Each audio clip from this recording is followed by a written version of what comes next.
Big wins shaping up for Democrats across the country and in Colorado. Welcome in to Decision 2025, election night in Colorado. I'm Kim Christensen. And I'm Kyle Clark. In Denver, the mayor's billion-dollar bet has paid off. The vibrant Denver bond project is sailing to an easy win.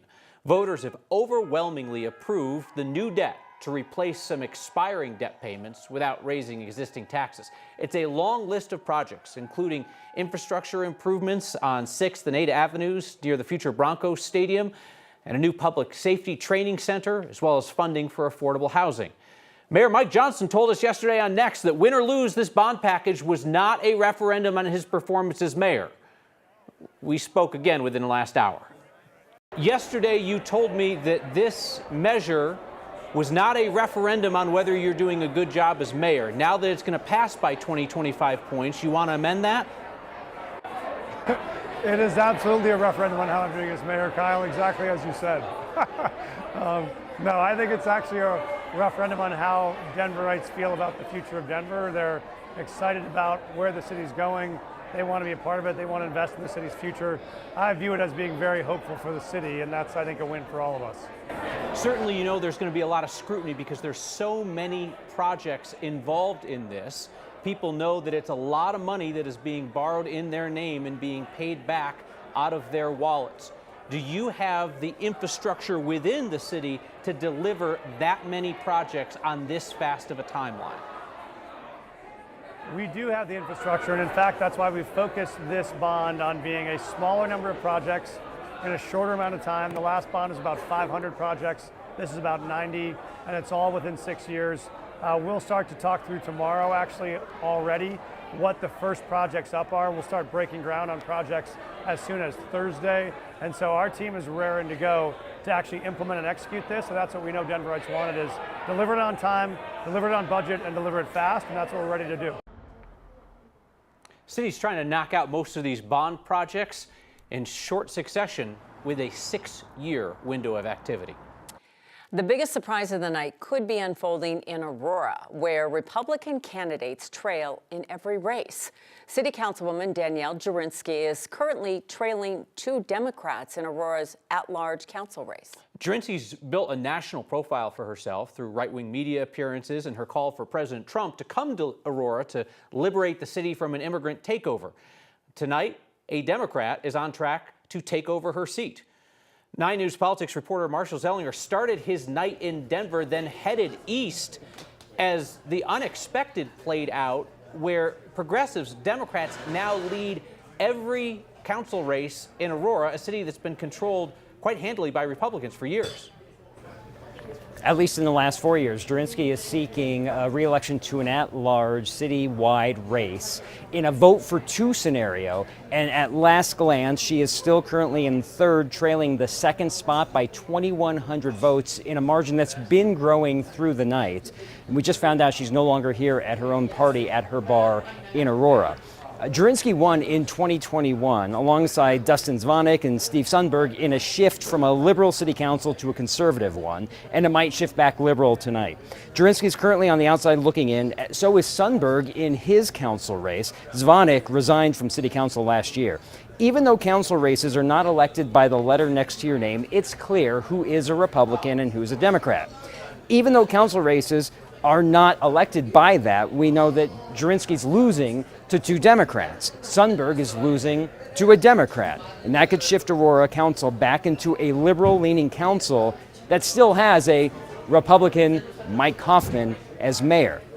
Kyle, I looked at city campaign finance records, and it shows that for this race, Danielle Jurinsky raised $250,000, and the 2 people who are currently beating her, Rob Andrews, who's leading the at-large race, he raised about $50,000. Allie Jackson, who's in 2nd place, raised $20,000.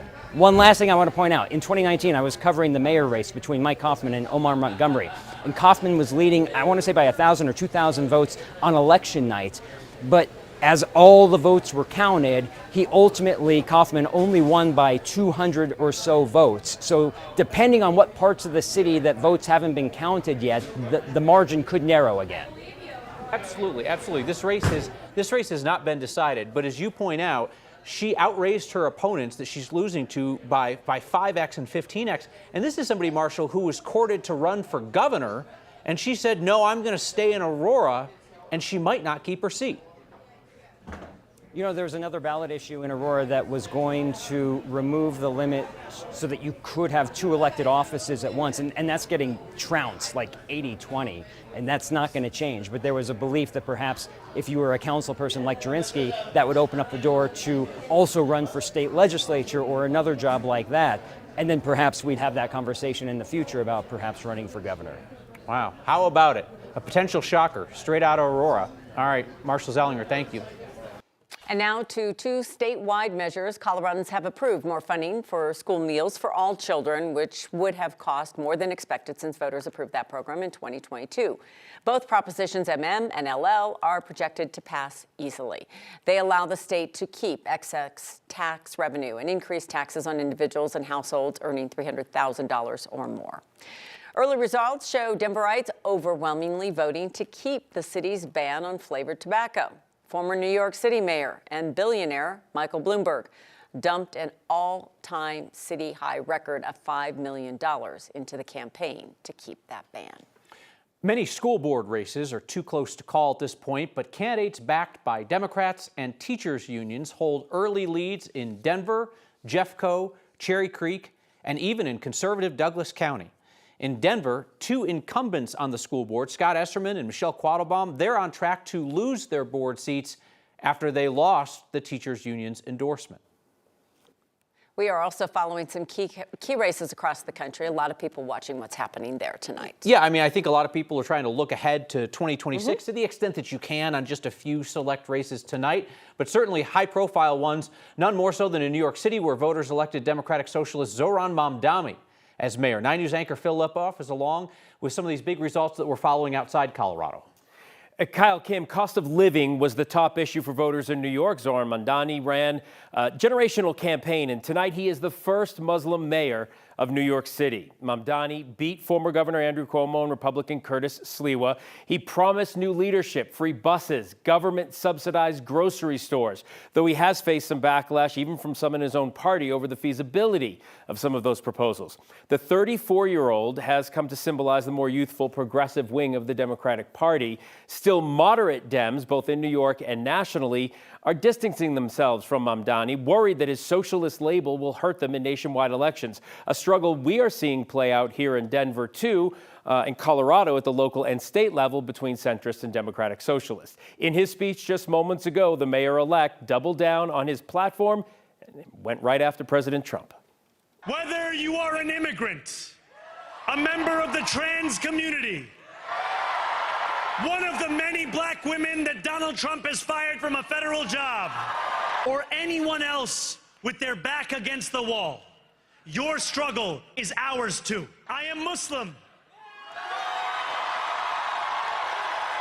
I am a democratic socialist. And most damning of all, I refuse to apologize for any of this. All right, another intensely watched effort tonight in California, a move to redraw its congressional voting districts to add as many as 5 Democratic-leaning seats to Congress has passed by a lot. Pushed by Governor Gavin Newsom, the ballot initiative aims to offset the effects of President Trump's redistricting efforts in Texas specifically, to add 5 Republican-held seats there so Republicans can maintain control of the U.S. House just ahead of the 2026 midterm election. An effort Colorado's Democratic Attorney General Phil Weiser told our Kyle Clark that he supports here in our state, though that wouldn't happen until after the 26 midterm elections. And finally, 2 hotly contested governor's races in Virginia and New Jersey, and a pair of women winning both, one making history. In Virginia, former Democratic Rep. Abigail Spanberger becomes the first woman elected governor in that state and will succeed Republican Governor Glenn Youngkin. And in New Jersey, Democratic Representative Mike Sherrill, a former Navy pilot, is now governor-elect in the Garden State. Guys? Yeah, Phil, I mean, I think from kind of centrist Dems in New Jersey and Virginia to the far left of the party with Mamdani in New York City, there's a lot of blue excitement tonight. Tough for Republicans nationwide or in Colorado to point to any kind of significant wins tonight. Yeah, I mean, what you'll hear from Republicans tonight is Democrats should have performed the way they performed in some of these blue states, but there is no way around it, Kyle. You're right. The results tonight are a win for the Democratic Party, and Democrats will tell you it's an indication of where the party is headed into 2026. We shall see. That race has already started. Yep. Absolutely. All right, Phil Lipoff, thank you. So election results in Colorado and those two close-to-call races still come in, and we'll keep you updated here on air. And you can also find those results up to the minute on 9news.com. So now that we are past midnight on the East Coast, this government shutdown is officially the longest in American history. There are signs tonight that an agreement to reopen the government is closer. Democratic and Republican senators are starting to look for a way to reopen the government and come to a kind of resolution around the issue of expiring health care subsidies. That's set to spike premium costs next year. The Trump White House maintains that its position is unchanged, that Democrats must join Republicans to reopen the government before any talks about health care costs. Government shutdown's now in its second month, and the problems are impacting travelers at DIA. The FAA today says staffing shortage at the air traffic control tower will bring flight delays and cancellations throughout the night. 9 News reporter Rachel Krause joins us live from the airport. And Rachel, FlightAware says they've already seen 140 delays today. Yeah, Kyle and Kim, over the past hour, so we've seen more of those flight times shifting back to traditional departures. But over the past few hours, we saw a lot of delays popping up on the board here and causing some big problems for travelers. A trip to the airport is always stressful, even more so when your flight is delayed. Supposed to need waiting like to 3 in the morning. I don't know what happened with all problem right now. Jose Cherez is flying from Canada to visit family in El Salvador, but with his connection hours behind, he's filling time. I don't know, need something to do. Walking around. With the government shutdown stretching on, fewer air traffic controllers are coming to work. The FAA says DIA's air traffic control tower is short-staffed Tuesday night and warned travelers to expect delays. 9 News aviation expert Greg Fife says that means fewer flights can fly in and out safely. Everything has to be scaled. And unfortunately, in order for the airlines to at least meet that, they either have to delay flights or cancel flights. Air traffic controller shortages are nothing new. A years-long problem compounded by call-outs from the shutdown, stressing controllers coming in. And while delays and cancellations are frustrating, Fife says it comes down to keeping flying safe. You can't blame them. Look, they're human.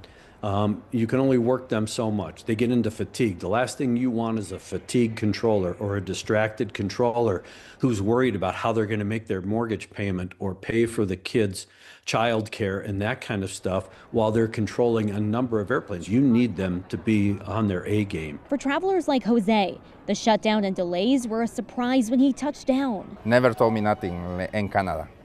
If have a problem when make it like connection to Denver. With hours left to wait, he's focusing his faith that these flight delays will stay behind him. I hope so not. Transportation Secretary Sean Duffy said today that because of the air traffic controller shortage and staffing issues because of the government shutdown, they may have to close down some U.S. airspaces. Now, the last time that happened was 9/11. Fife says this kind of a threat is unprecedented and the impact it could have on travelers would be cataclysmic. Reporting live at the airport, Rachel Krause, 9 News.